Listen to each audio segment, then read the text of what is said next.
시편 14편을 함께 읽고 묵상하는 시간을 갖도록 하겠습니다. 시편 14편입니다. 시편 14편 같이 읽겠습니다. 어리석은 자는 그의 마음에 이르기를 하나님이 없다 하는도다. 그들은 부패하고 그 행실이 가증하니 선을 행하는 자가 없도다. 여호와께서 하늘에서 인생을 굽어 살피사 시각이 있어 하나님을 찾는 자가 있는가 보려 하신즉 다 치우쳐 함께 더러운 자가 되고 선을 행하는 자가 없으니 하나도 없도다. 죄악을 행하는 자는 다 무지하냐? 그들이 떡 먹듯이 내 백성을 먹으면서 여호와를 부르지 아니하는도다. 그러나 거기서 그들은 두려워하였으니 하나님이 의인의 세대에 계심이로다. 너희가 가난한 자의 계획을 부끄럽게 하나 오직 여호와는 그의 피난처가 되시도다. 이스라엘의 구원이 시온에서 나오기를 원하도다. 여호와께서 그의 백성을 포로된 곳에서 돌이키실 때 야곱이 즐거워하고 이스라엘이 기뻐하리로다. 아멘. 오늘은 그 제목을 이렇게 잡아봤습니다. 어리석은 자로부터 출발하는 영적 순례. 우리 자신들도 어리석음에 자라고 하는 그런 인식으로부터 출발해야 한다고 하는 그런 의미에서 이렇게 제목을 잡아왔습니다.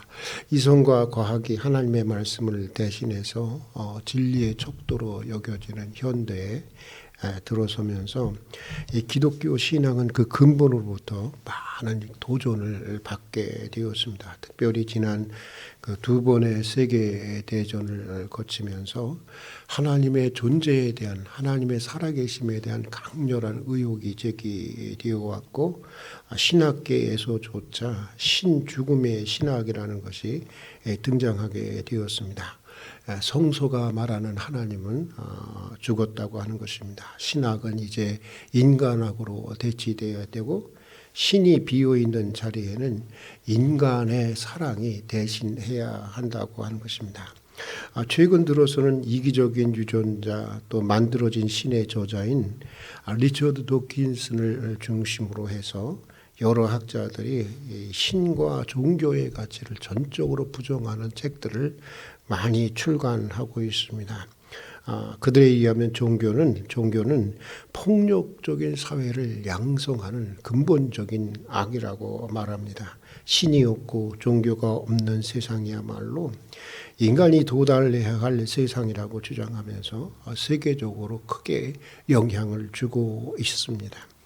오늘 시편은 이런 무신성의 시대를 향한 일종의 예언과 같은 그런 예언과 같은 말씀으로 보면 되겠습니다.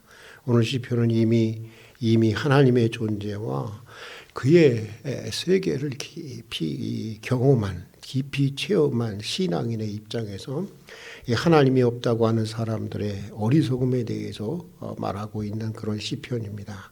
하나님이 없다고 하는 사람들이 스스로를 지혜롭다고 하지만 사실은 이 신앙인의 입장에서 볼 때는, 오늘 시편 시인의 입장에서 볼 때는 세상에서 가장 어리석은 사람이라는 것입니다. 그렇게 어리석은 사람이 없다는 것입니다.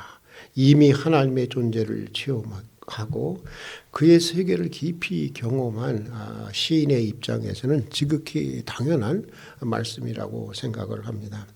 일반적으로 무신론자들은 하나님이 없다고 하면서 자신들을 굉장히 그 과학적인 존재라고 그렇게 자부합니다. 무신론자들은 대개 자기들은 똑똑하다고 생각하면서 예수 믿고 하나님이 있는 사람들을 뭔가 미개하고 굉장히 어리석은 존재로 생각하고 조롱까지 합니다. 얼마나 어리석으면 이렇게 새벽에 저러고 다닐까, 그런 얘기도 하고, 심지어는 약간 좀 정신줄을 놓은 미친 사람 취급하기도 합니다. 그러면서 예수 믿는 사람들을 불쌍히 여깁니다. 스스로 자신을 지혜롭다고 여기기 때문입니다. 무신론의 토대 위에 세워진 공산주의 이론에서 자주 사용하는 말은 이 과학적이라고 하는 말입니다. 그리고 또 하나의 말이 있습니다. 자주 사용하는 말이 초인적이라고 하는 말입니다. 자기들은 과학적인 사람들이고 신에게 하나님에게 의지하지 않아도 되는 아주 강한 초인과 같이 강한 존재들이라고 하는 것입니다. 그래서 그들은 그 신은 죽었다라고 하는 그 니체가 말했던 이 초인이라고 하는 말을 독일어는 위보멘시라고 하는데 초인이라는 말을 매우 좋아합니다. 공산주의 사상에 큰 영향을 주었던 이 포에르바흐라고 하는 사람에 의하면 하나님이라고 하는 것은 그저 인간의 가장 이렇게 뛰어난 상태, 타고난 인간의 상태를 반영하고 투영한 상상물에 지나지 않는다고 하는 것입니다. 하나님은 인간이 만들어낸 신화요 허구라고 하는 것입니다. 그러나 오늘 시편은 이렇게 하나님이 없다고 하는 자들을 어리석은 자라고 단정하고 있습니다. 오늘 시편이 소개하는 어리석은 사람의 특징은 하나님이 없다라고 단정하면서 자기 욕망을 우주의 중심으로 삼고 어떤 수단과 방법을 사용해서든지 자신의 이익을 극대화하려고 하는 사람을 말하고 있습니다. 세상적인 관점에서 보면 사실은 어리석은 사람이 아닙니다. 능력이 있는 사람입니다.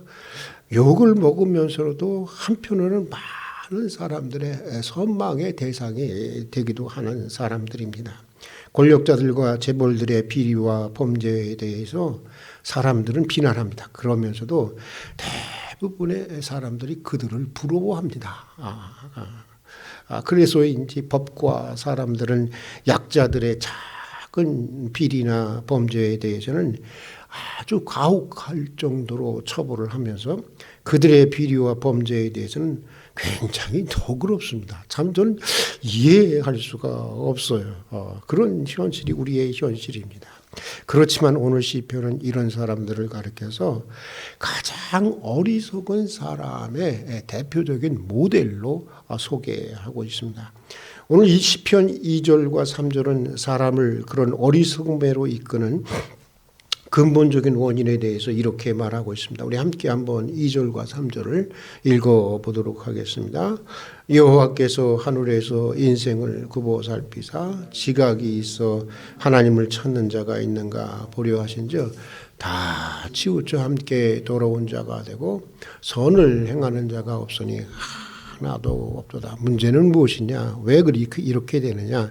지각이 없어서 그렇다고 하는 것입니다. 여기서 지각이라고 하는 것은 사람의 지능을 얘기하는 것이 아니라 spiritual awakening, 영적인 각성, 영적인 깨달음을 의미하는 것입니다.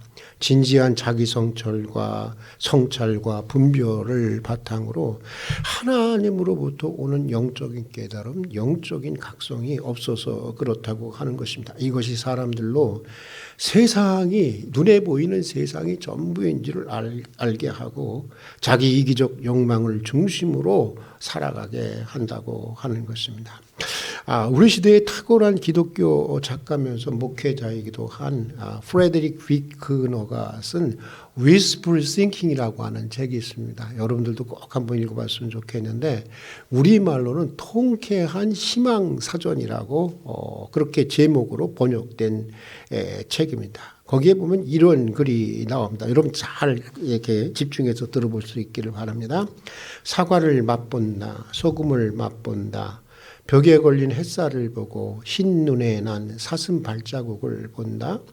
돛이 바람에 맞는 소리를 듣는다. 장미 냄새를 맡는다.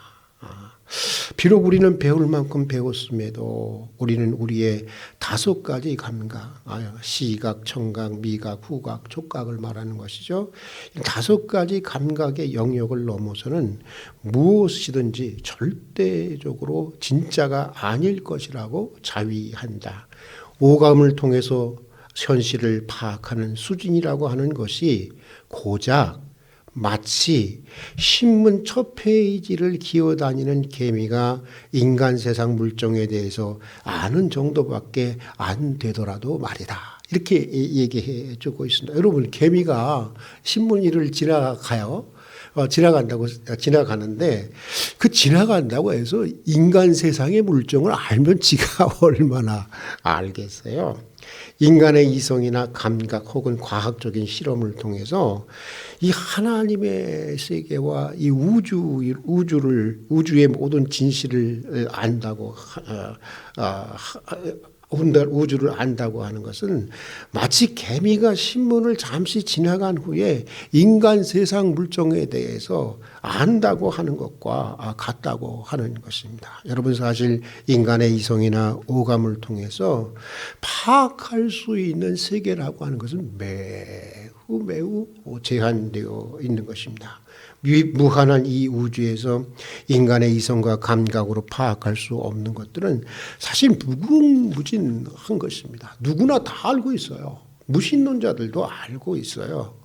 누구도 그 가능성을 부정하지 못합니다. 그러나 그것을 알면서도 무신론자들은 이성과 감각 그리고 과학적인 실험을 통해서 파악할 수 있는 현실만, 그러니까 우리 눈에 보이는, 우리가 경험할 수 있는 세계만 전부라고 우기는 것입니다. 그러면서 하나님의 존재와 영적인 세계를 단정적으로, 그 가능성도 두지 않아요. 단정적으로 부인하고 살아가려고 합니다. 프레드릭 비커너는 무신론자의 자들의 이런 모습들을 신문 위를 기어가는 개미를 통해서 그 어리석음을 비유하고 있는 것입니다. 여러분, 우리가 이것을 알아야 되는데 무신론은 과학이 아닙니다. 이걸 알아야 돼. 과학이 아닙니다. 이성과 과학은 하나님이 존재하신다는 것을 증명할 수도 없거니와 또 역으로 하나님이 존재한다고 하는 것도 입증하지 못하는 것입니다. 이것이 이성과 과학의 한계인 것입니다. 그러고 보면 무신론을 절대적인 진리로 주장하고 있는 것은 사실 과학이 아니라 그들 나름의 신앙이에요. 그들 나름의 이건 종교인 것입니다. 그리고 여기에는 악한 영적인 의도가 숨겨져 있는 것이죠. 인간이 중심이 되어서 신으로부터 벗어나서 인간이 중심이 되어서 인간의 뜻대로 살고 싶기 때문인 것입니다. 그러나 그 결과는 언제나 부패해지고 인간성이 파괴되는 것으로 귀결되게 된다고 하는 것입니다. 한때 공산주의 국가였던 헝가리를 방문해서 그곳의 대학 교수들과 이야기를 나눈 아는 목사님의 이야기입니다. 한때 공산주의자들이었던 이 교수들이 목사님에게 이런 말을 하더라고 하는 것입니다. 한때 정말 잘 살았던 우리가 오늘 이렇게 형편없게 된 것은 우리가 공산주의를 받아들이면서 하나님을 버렸기 때문입니다. 그래서 목사님이 이해가 안 돼서 물었다는 것입니다. 왜 하나님을 버리는 것이 못 살게 된 원인이 되었습니까? 그러자 이분들 대답에 이랬다는 것입니다. 이상하게도 하나님을 부인하고 나니까 인간 존재가 부인되더라고 하는 것입니다. 이상하게도 인간의 인간됨이 포기되더라는 것입니다. 인간성이 파괴되어 가더라는 것입니다. 그리고 부정과 부패가 만연해지더라고 하는 것입니다. 여러분, 중국 잘 보세요. 북한 보세요. 부정과 부패가 만연하잖아요. 그래서 공산주의 시절에 지은 건물 대부분은 하도 부실공사가 많아서 믿을 수가 없다는 것입니다. 사람들의 생각과 정서에서 하나님이 없어지고 나니까 되는 게 하나도 없다는 거예요. 다 하나같이 어리석어지는 것 같다는 것입니다. 여러분, 그래서일까 성경 대신 이성을, 이분은 굉장히 이분이 주장했던 아주 위대한 그 현대 철학자의 아버지이죠. 그 칸트라고 하는 사람이 있습니다. 그런데 이분은 원래 이분의 모토가 뭐였냐면 escape from Bible이었어요. 성서로부터 탈출이었습니다. 그러니까 성경 대신 이성을 모든 진리의 척도여야 한다고 주장한 현대 철학자 아버지 칸트조차도 그래서 이런 말을 했습니다. 인간의 이성으로는 하나님의 존재를 있다 없다 말할 수 없다. 그러나 인간이 인간답게 살아가기 위해서는 하나님이 반드시 요청된다. 이런 얘기를 했어요. 이게 무슨 말입니까? 그러니까 그에 의하면 본질적으로 하나님이 없는 사람은 선을 행할 수가 없다는 것입니다. 도덕의 뿌리는 하나님을 믿는 신앙에 있기 때문이라고 하는 것입니다. 그러므로 하나님과 내세에 대한 신앙이 없이는 인간이 도덕적일 수 없다고 하는 것입니다. 왜요? 하나님과 내세가 없으면 이 땅에서 내가 무엇 때문에 손해보고 삽니까? 솔직하면 손해보는데 왜 그렇게 삽니까? 내가 마음대로 살지. 여러분 그렇지 않겠어요? 이것이 그가 쓴 실천적 이성 비판이라는 책의 핵심적인 내용인 것입니다. 역사가 보여주는 것처럼 하나님을 부인하고 하나님 없는 인생은 어리석어지고 부패해지는 것입니다. 아니 부패해지지 않는다고 해도 멀쩡히 존재하시는 하나님을 없다 한다는 것 자체가 뭡니까? 어리석은 것이죠. 여러분 그렇지 않습니까? 로마서 3장 10절에서 18절에 보면 사도 바울은 오늘 시편을 인용하면서 오늘 시편이 거기서 인용되고 있거든요. 인용하면서 오늘 시편에 나오는 어리석은 사람을 이 무신론자들에게 국한하고 있지 않은 것을 보게 됩니다. 오늘 사실 말씀도 사실 그런데 무신론자들에게만 국한되어 문제로 보고 있지 않습니다. 사도 바울은 인류의 보편적인 문제를 지적하기 위해서 오늘 시편을 인용하고 있는 것을 보게 되는데 우리 같이 한번 찾아볼까요? 로마서 3장 3장 10절에서 18절까지의 말씀을 한번 찾아보도록 하겠습니다. 로마서 3장 10절에서 18절의 말씀 우리 한번 같이 찾아보도록 하겠습니다. 찾으셨죠?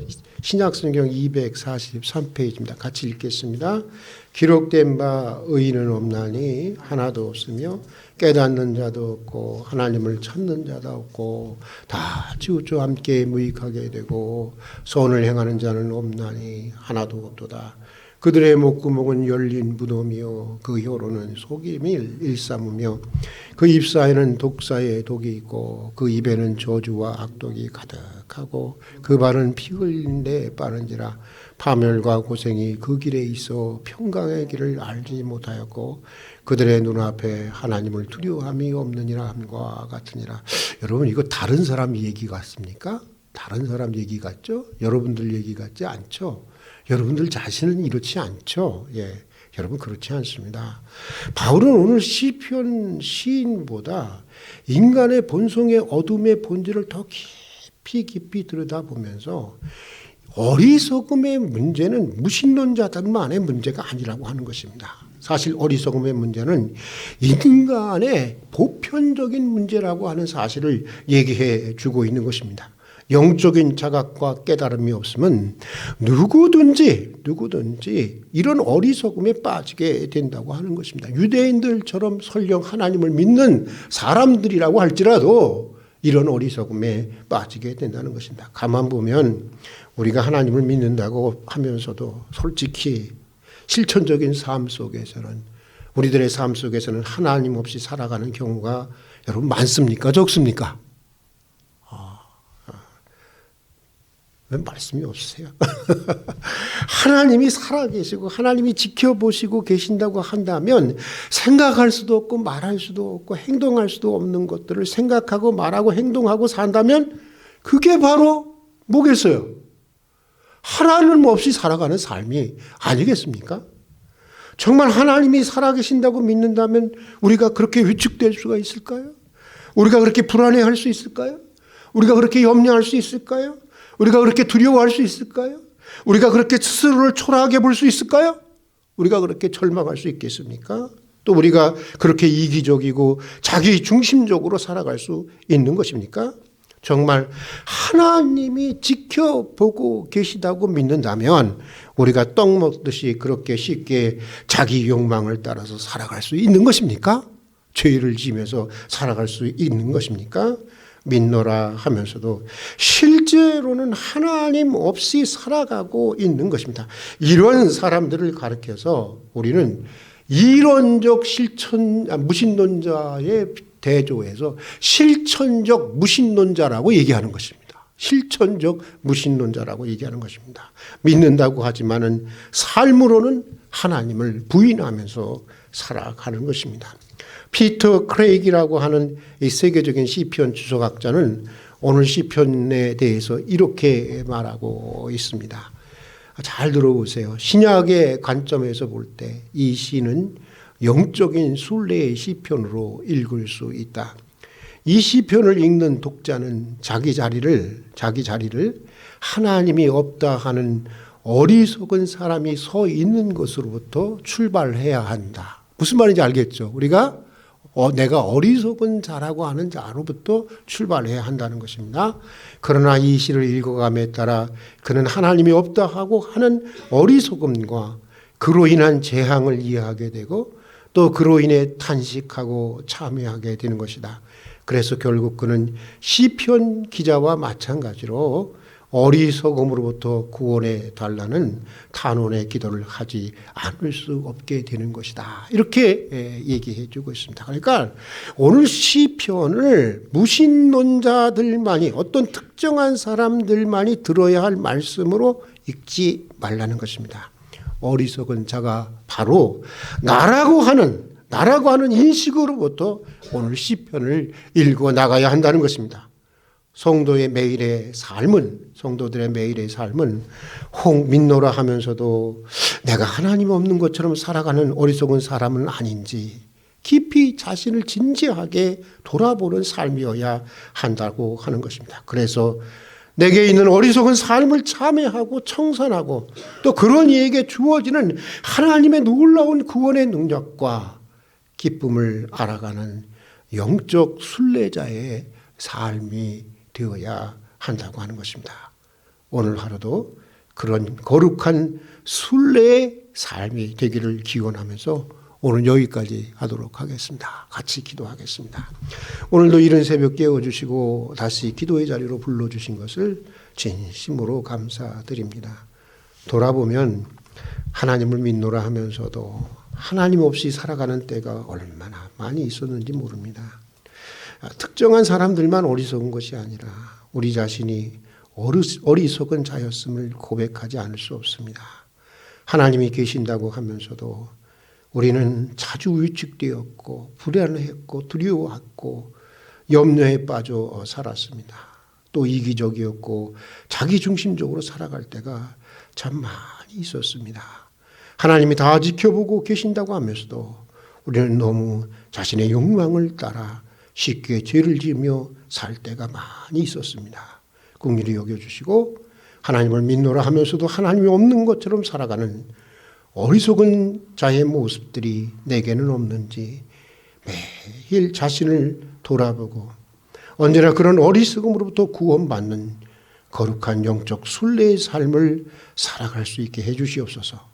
오늘 한날의 삶도 주님께 맡겨드립니다. 필요한 것들을 채워주시고 주님을 섬기고 주님과 동행하는 삶의 기쁨을 알아가는 그런 한날이 되게 해 주시옵소서. 예수님 이름으로 기도드립니다. 아멘.